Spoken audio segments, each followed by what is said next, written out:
You all are brand new to family pharmacy, so you're going to learn so much along the way. But I really, from the beginning, wanted to clear up dosage because I get so many questions about it.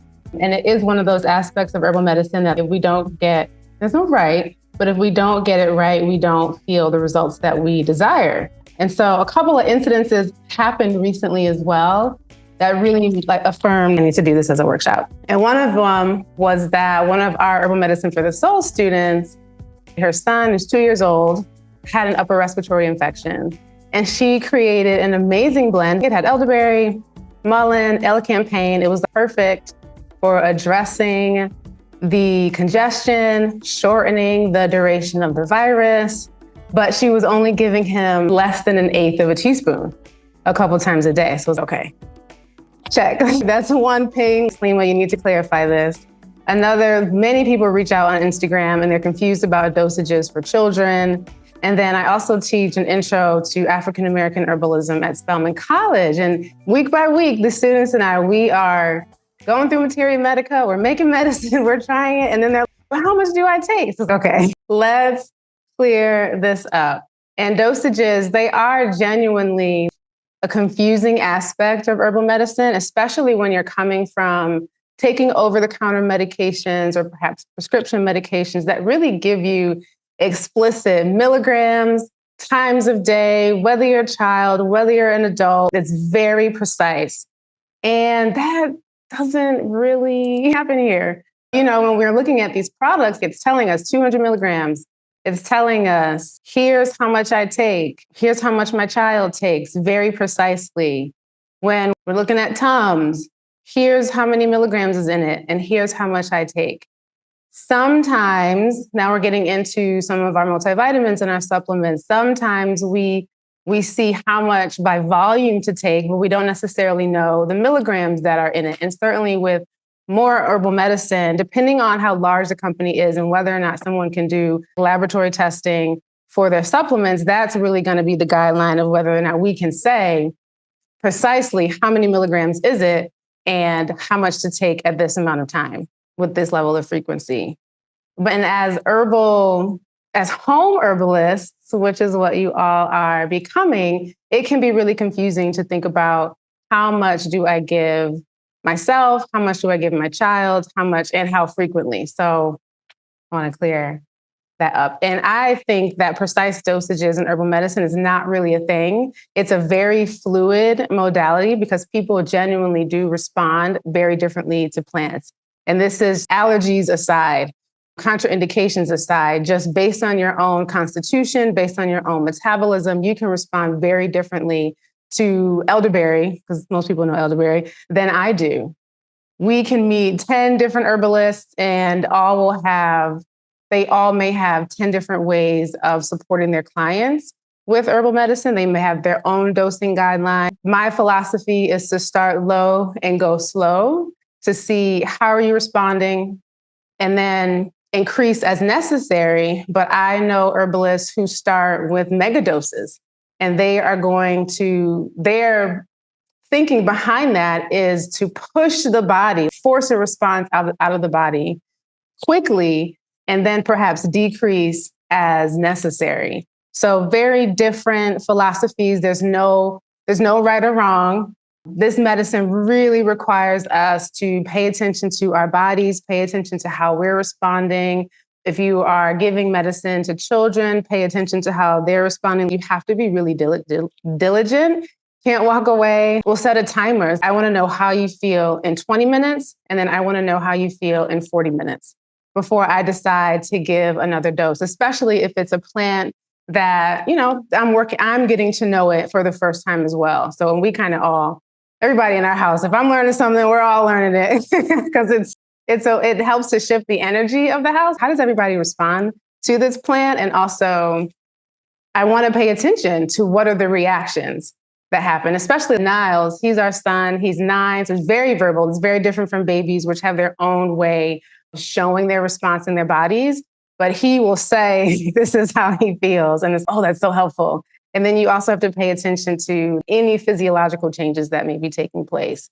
So it is really important also to understand basic level of disease progression, symptom progression, whether or not someone is expressing or showing signs of it getting worse or it getting better. We have to be able to pay attention to that.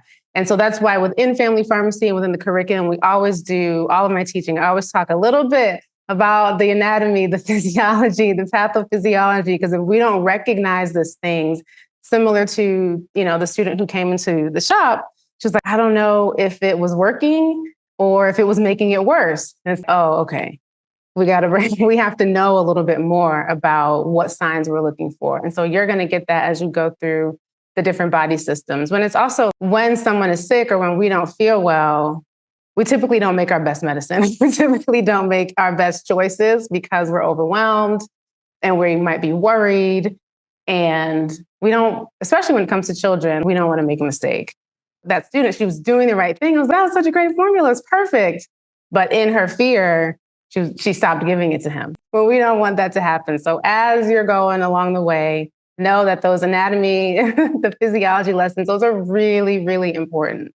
So here are some general dosing guidelines. I would not necessarily even say that they are best practices because, again, you meet 10 different herbalists, they're all going to have their own different methodology. And a part of that is because hopefully they know the plants really well. So they know when you can take more of this, or this is low dose. Do not take more than this precise amount. So these are, and this is what you're going to see inside a family pharmacy. So each week there's different materia medica documents. The standard dose for an adult and children, it's loose. But if we're making a standard infusion, that is our cup of tea, right? That's our cup of tea. We're going to use 1 teaspoon of dried herb per 8 ounces of water. And then so for an adult, and this is for a wellness protocol or for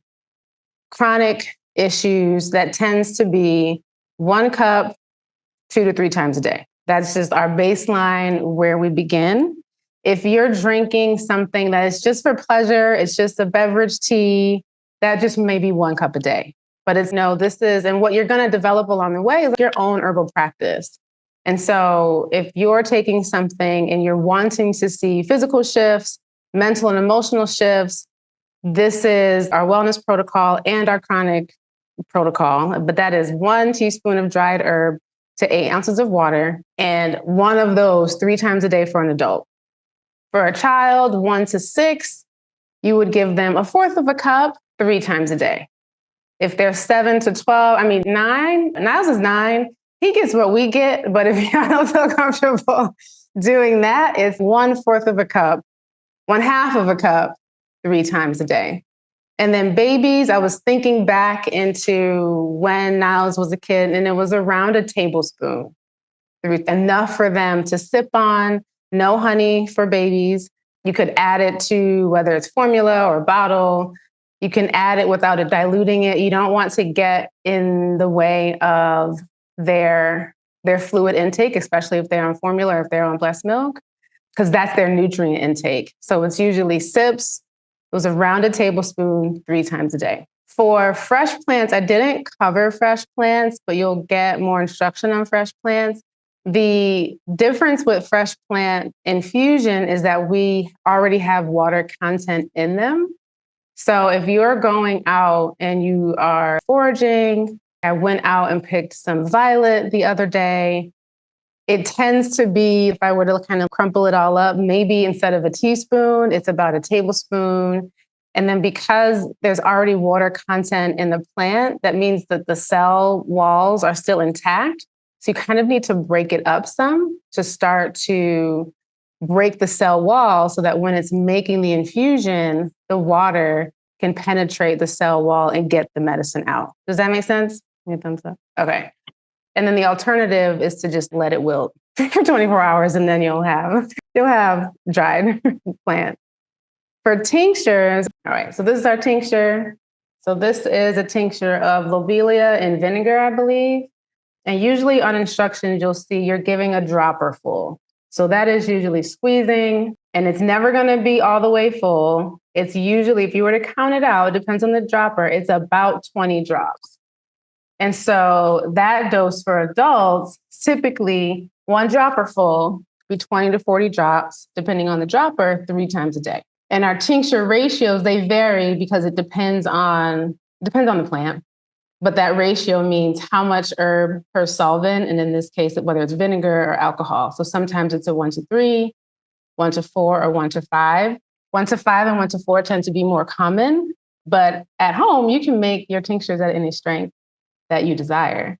And it's a nice experiment to say, well, okay, I'm going to make this at 1-to-3, and make it at 1-to-4, and make it at 1-to-5, and see which one do I prefer for my household. Just knowing that this is a concentrated extract, so if it's a 1-to-3, that's going to be stronger than the 1-to-5. So you may have to adjust your dose.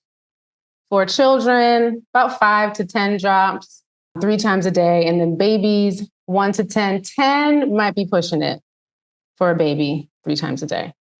Start low. That's my philosophy. Start low and go slow. And then syrups. Lots of syrups are preserved with honey and alcohol. So no honey for the babies. But if you were to make a simple syrup and it was just all sugar-based, then that looks a fourth of a teaspoon 3 times a day. Children, a half a teaspoon 3 times a day. Adults, a teaspoon 3 times a day. And then capsules are tough because each capsule is a different size. And so I use the size 00 capsules, James Green's Herbal Medicine Handbook, Over Medicine Making Handbook. His language is interesting.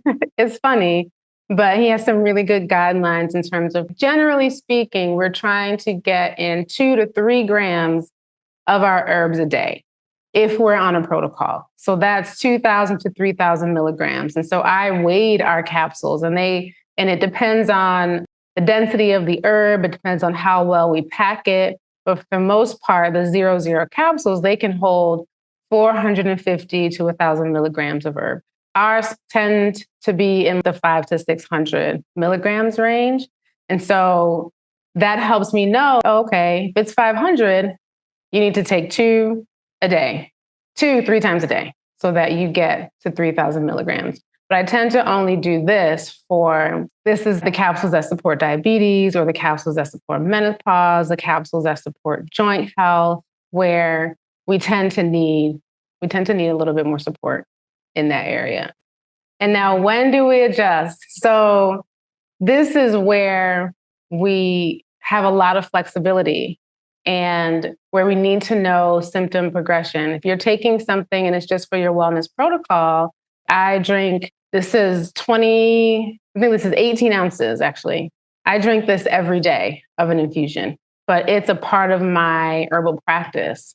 So I'm not making any adjustments to the dose because there's no symptoms that I'm specifically trying to address. But when it comes to acute infections, and a respiratory condition is common, and that's really helpful because we can actually see what's going on with the person. We see that they're tired.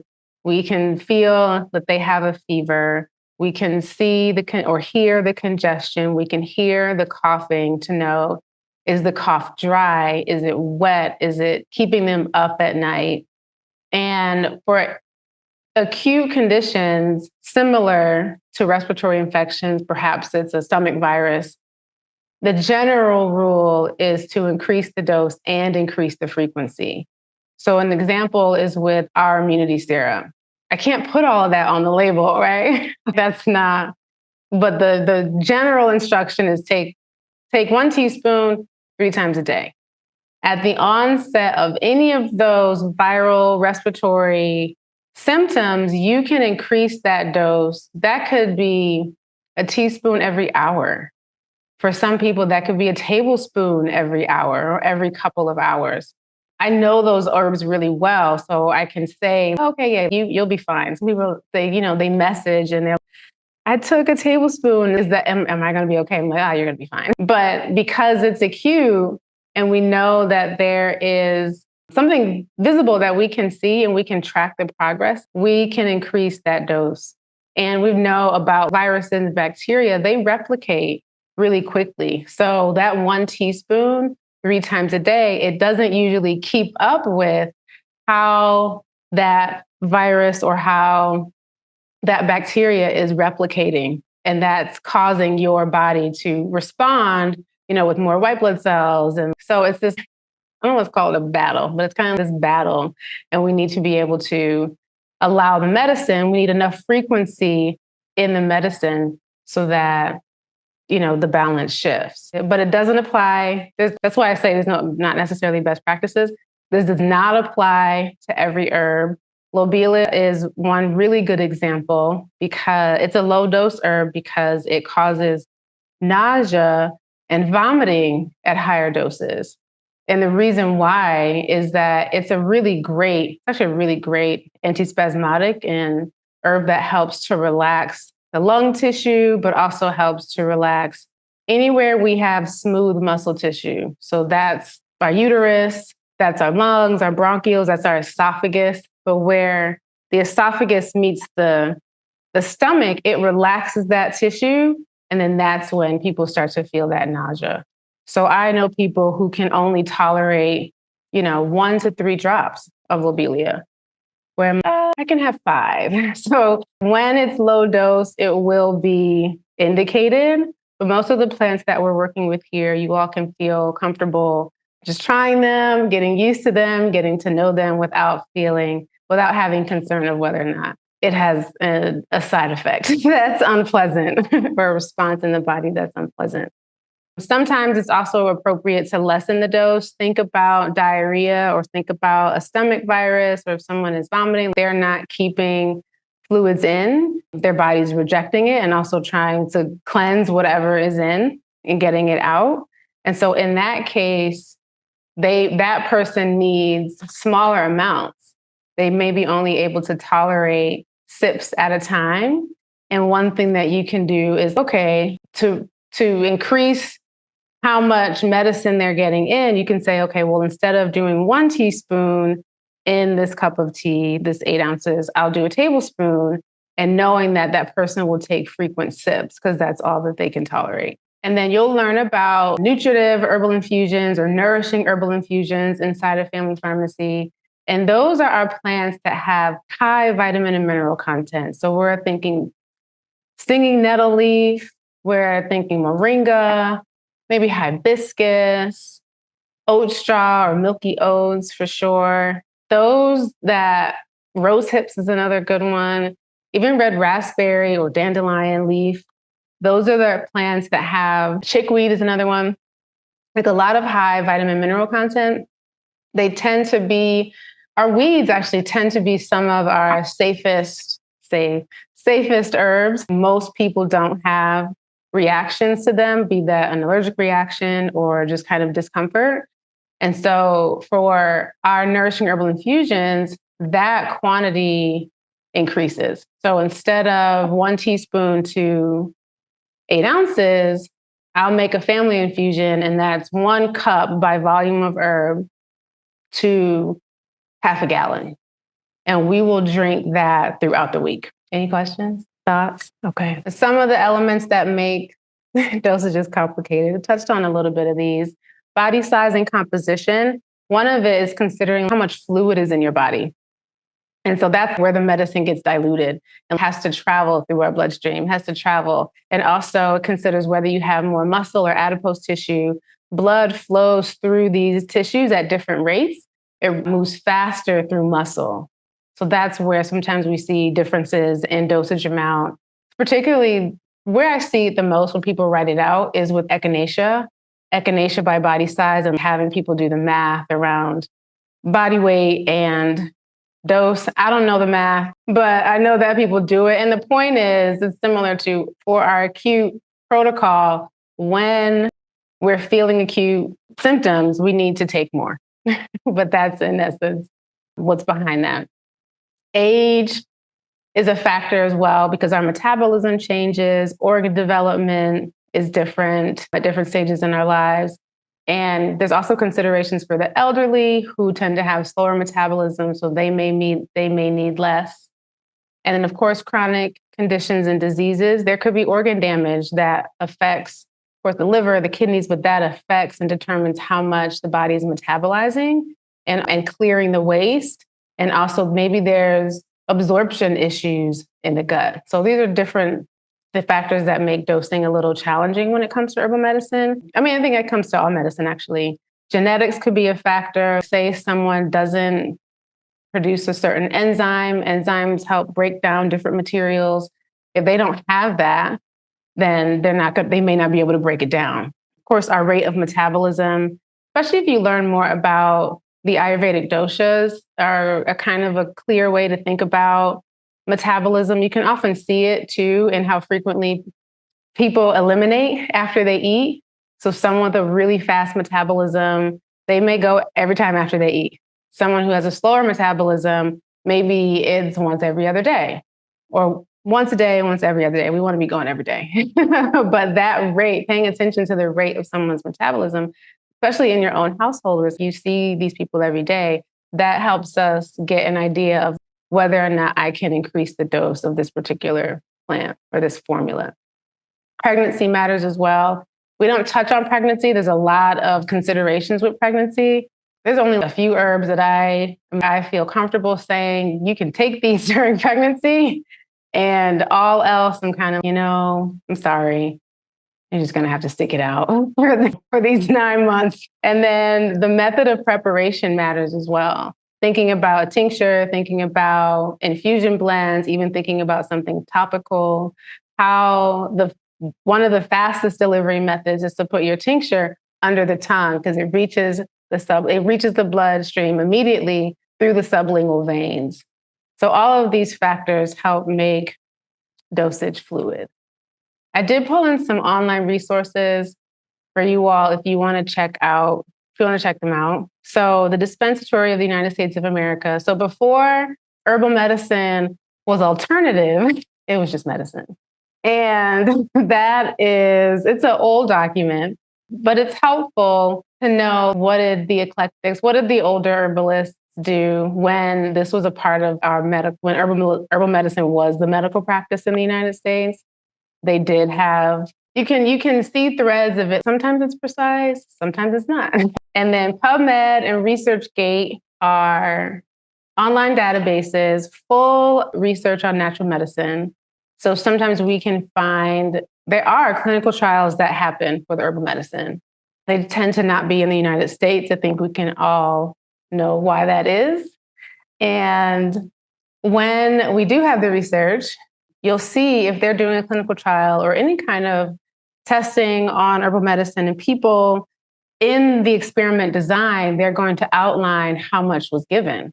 That's how I learned if I'm recommending milk thistle for someone to support, maybe it's fatty liver disease or a hepatitis, something for their liver health, even just supporting detoxification.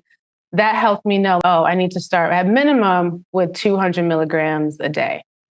And that's about half a tablespoon. That can be sprinkled on your yogurt.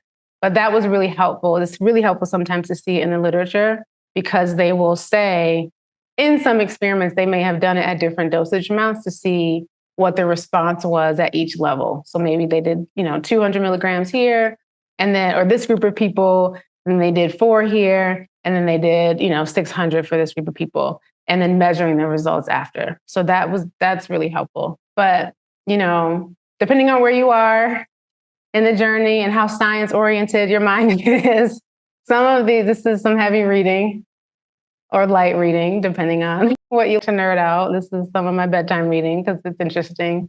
But it takes a long time. Sometimes I have the dictionary out and I'm okay, what does that mean? What does that mean? But it's really great information that exists for us.